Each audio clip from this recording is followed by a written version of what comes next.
Hey guys, thanks for tuning in. Today I'm going to show you how to repair your gas tank on your F30 BMW, whether you want to remove it or repair it, as I'm doing in this video. But before that, let's cut over to me in California. I took this car across country and back. I'll summarize how the trip went, and I'll also show you me driving back so you can see some of the terrain between California and Texas. So cutting over to me in California.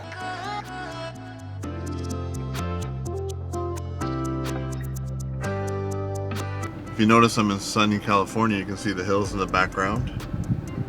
Definitely a different terrain, nice and dry. I drove this car across country. So the car performed very well, got good gas mileage, and overall is reliable. When I get it back to Houston and fix up the last couple things, it'll be a very reliable car for the next owner, because obviously you can go across country no problem. I even took it to Vegas and back, put thousands of miles on it, and it's been really good. The only issue I did encounter was when I filled up and parked it on a hill, it started to smell of gas and there was a little bit of gas leaking under the car. But that's only if it's completely filled to the brim. You'd have to really just wait for the pump to click off. If you just fill it up, not even like a liter under full, you won't get that smell. So I found out these cars have a problem with the cracked fuel tank. So what I've been doing is just filling it up just under full, and figured once we get home, we're gonna repair this. A new tank is over $1,000. And I'm gonna tackle trying to fix this permanently for less money. So that's the subject of this video. I figured you guys will find it interesting that I made it across country in this car, and we'll get back to you once I'm back in Houston.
This is my stopping point, El Paso. This is what the terrain looks like.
Alright guys, I made it back to Texas. The car performed very well. Here's how it's looking.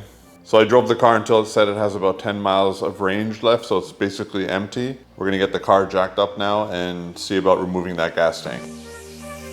To start with, I'm gonna pull the backseat cushion up so we can see the fuel tank sending unit. Just lift up on it.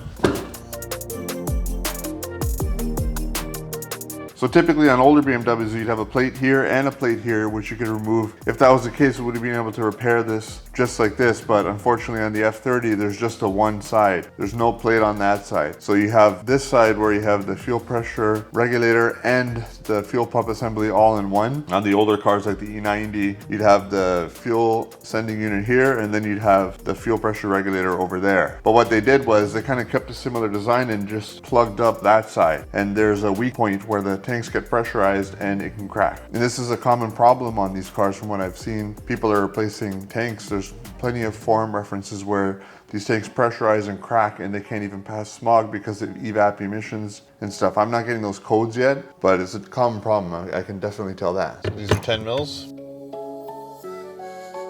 So that was the electrical connector going after the low pressure fuel line now. Maybe pressurized, be prepared. On that side, there was a white locking clip. On this side, you're gonna need a pick tool to access the actual retainer. It'll pop forward like that. Be prepared, there should be some fuel coming out of here.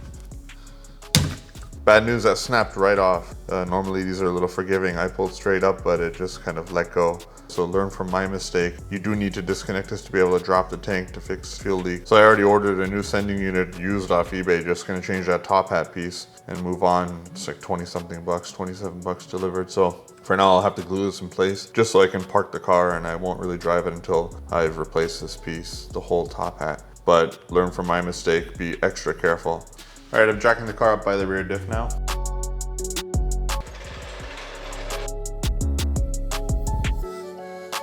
So the exhaust is gonna have to come down. I'm disconnecting the electrical connector for the valve here. It's gonna sort of pick up at the top here.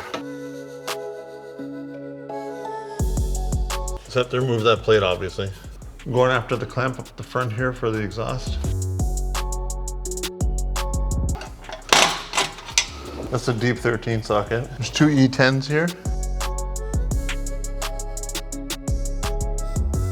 So I got a jack holding up the muffler. I'm gonna go after these two 13s that hold up the exhaust.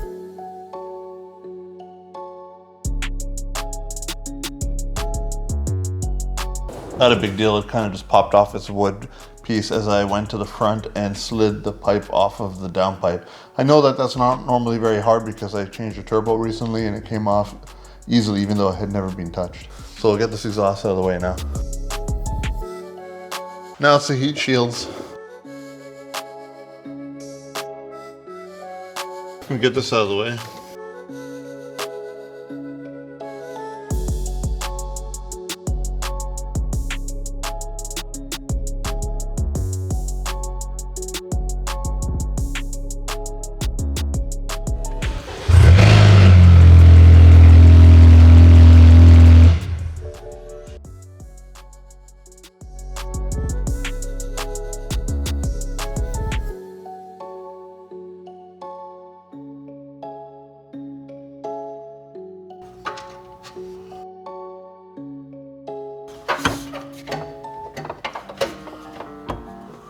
So you just have to hang the drive shaft down, remove the two 13 mil bolts that hold the center support bearing. These were 18s. I used an 18 wrench and an 18 socket. I had to put the car in neutral. And if you heard me start the car just for a second, it's just the easiest way to get it into neutral to be able to remove things. Still had enough residual fuel in the system to do that. So now that I've done that, I'm gonna go after these e-brake lines. I saw a video from Justin Bice on how this is problematic and how they wear out. So I'll take extra care when removing it. It seems fine though otherwise.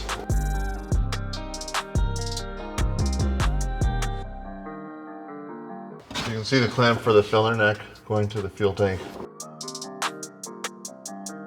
So we'll just leave that like that. Once we start pulling the tank down, that should just pull away, and it may spill some.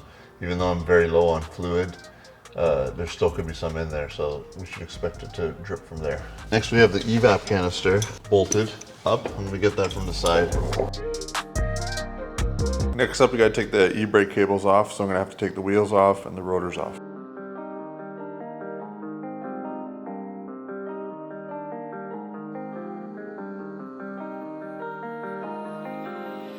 So you gotta rotate the rotor to the point where this lines up with the adjustment teeth that connects to the spring, and then rock it downwards to adjust them in to be able to pull the rotor off. And you'll see those right here.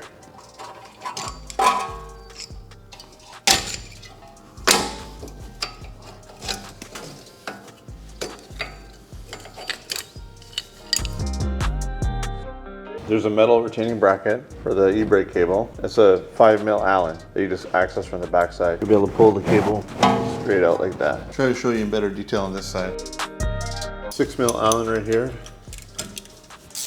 There's two 16mm bolts that hold the caliper bracket.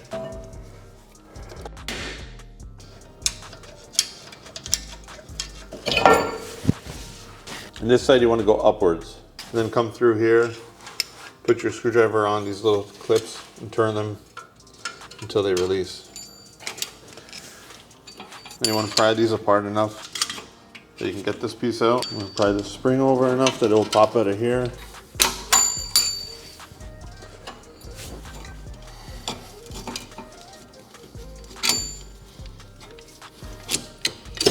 You can see all the hardware come out. This goes like this.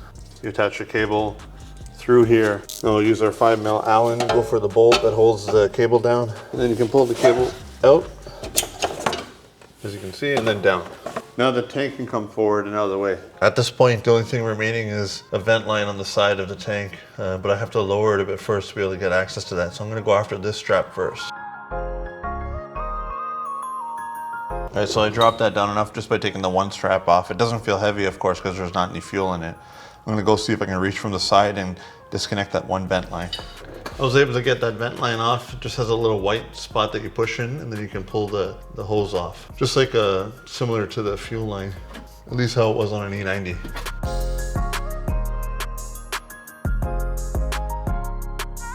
All right, I'll start lowering the tank now. At the same time, I'm gonna try to pull it forward. Just to get it out of the way, I'm taking out this e-brake clip.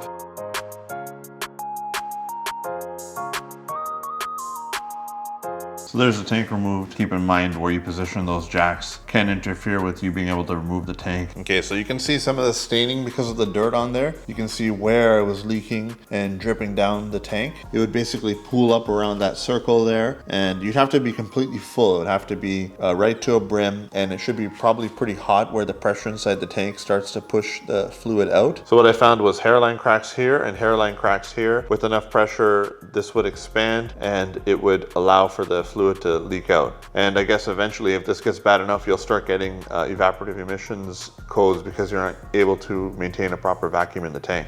But because of the dirt, you can see where the fuel was leaking. And I don't know if this was caused by extreme temperatures when I was driving through the desert and the constant fill-ups at the gas station where I was filling it up all the way on the way to California, or if it was just something that was always there but I didn't realize until I completely filled it to a brim. Either way, I found plenty of examples and plenty of threads, people talking about this problem. I want to show you how to repair it because otherwise this tank is $1,000. Let's get to cleaning this up and move on to getting ready to glue it.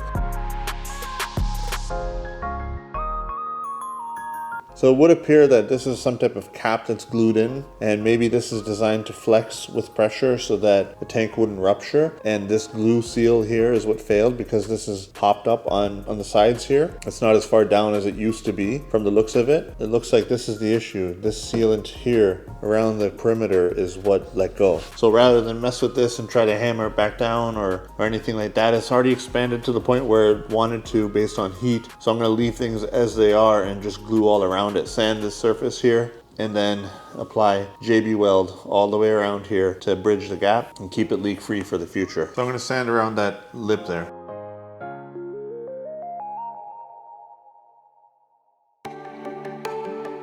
So to confirm, it's not a hairline crack. Once I got rid of the dirt, I could see that it was just a white glue that they use at the factory to hold in that cap. I don't know if this is because they just wanted to repurpose this tank because it has a fuel pressure regulator and other models, or what the story is, or if that's there by design to allow for expansion. Regardless, it's the white glue that holds the cap in. And I'm just gonna put a whole new area of JB Weld around there. That was 80 grit sandpaper that I used. So I glued all the way around there, around the point where the cap glues in and around, just in case. So we'll let that set and then we'll reinstall the tank.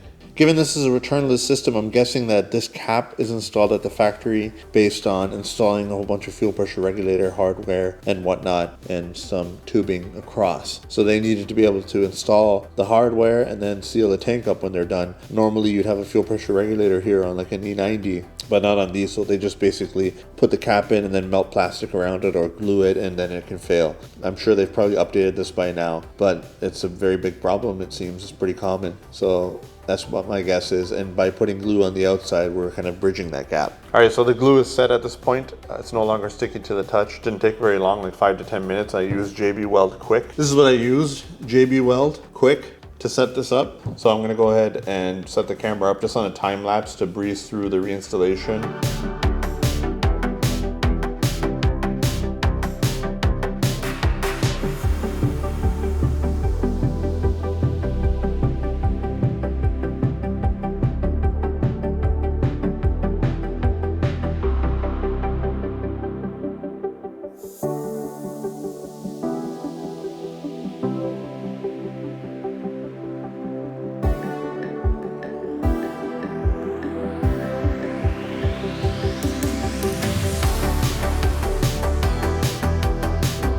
Alright guys, that'll conclude this video showing you how to repair a gas tank on an F30 BMW. It's the kind of repair that once you're done, you don't really have to think about it because it doesn't really affect any other aspects of the car. If this is the first video you're catching on mine, please consider subscribing. If you liked the video, please give it a like so it'll rank higher. Thanks for watching.